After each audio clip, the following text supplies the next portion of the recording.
Uy, Kuya Pakboy! Ang tindi mo talaga, Kuya Pakboy. Biruin mo pagkatapos mo kay Cherry White, babalikan mo naman ngayon yung ex mo. Yung ex mo, na iniputan at tinarantado ka. Grabe, Kuya Pakboy. Ano ba naman yan, Kuya Pakboy? May utak ka pa rin ba, Kuya Pakboy? Baka wala na, Kuya Pakboy. Isipin mo, Kuya Pakboy. Niloko ka na ng ex mo, tapos babalikan mo pa. Ano yan, Kuya Pakboy? Parang nawawala ka na yata sa ulirat. Para yata yung utak mo lumilipad na sa outer space.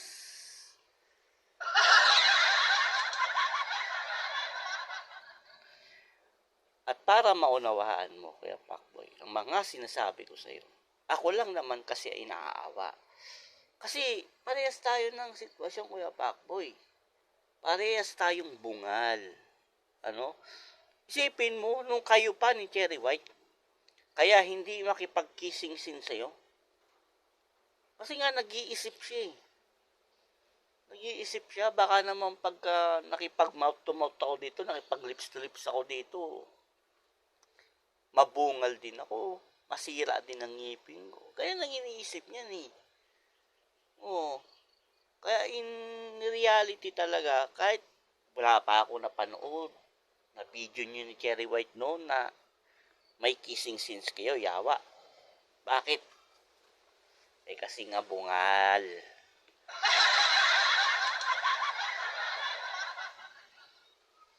Bungal.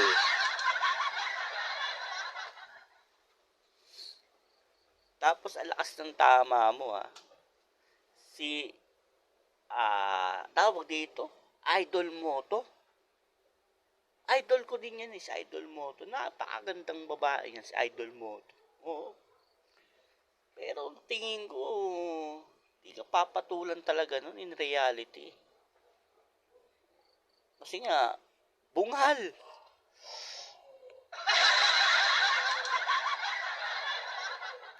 Tanggapin na lang natin ang katotohanan, Kuya Pakboy, para lang tayo sa mga bungal.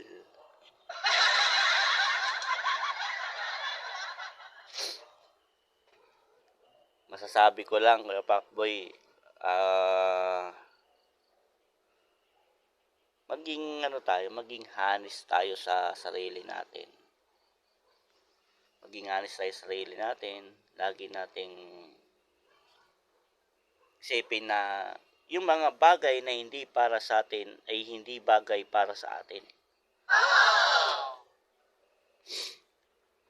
At para maging bagay sa atin, yung dapat na para sa atin, ay magpaka-totoo tayo sa ating sarili. Diba? Naintindihan nyo? Di wow. Kaya yun. Yun ang problema natin, Kuya Pakboy. Yun ang problema natin. Yun. May pera ka na, Kuya Pakboy, di ba? May pera ka na. Oh. Ngayon, ang gawin mo, Kuya Pakboy, dahil may pera ka na, tama muna ang love life. Baguhin mo muna siguro image mo. Oh. Magpapustiso ka, Kuya Pakboy. Buuin mo yung ngipin mo. Tapos, magpa-flat ka ng face. Yung medyo flat lang. Kalamtaman. Tapos, mag-gym. Gym ka, Kuya Pakboy. Para magustuhan ka nila Cherry White at nila Idol Moto. Oo. Ay, wag mo na akong isipin, Kuya Pakboy. Wag mo na akong isipin. Baka naman iniisip mo ako, Kuya Pakboy. Bakit ikaw? O nga, bakit nga naman? Bakit nga naman?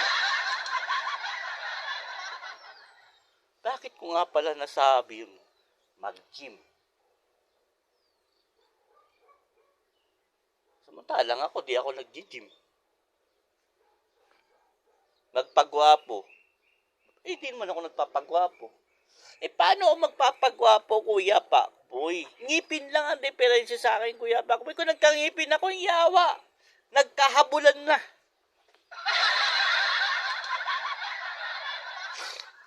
Nagkahabulan na, Kuya Pakboy.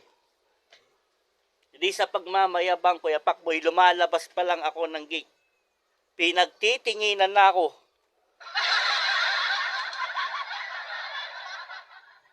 Usap-usapan na ako ng mga kapitbahay. At kahit natutulog ako, Kuya Pakboy, di sa pagmamayabang. Maraming bumibilib.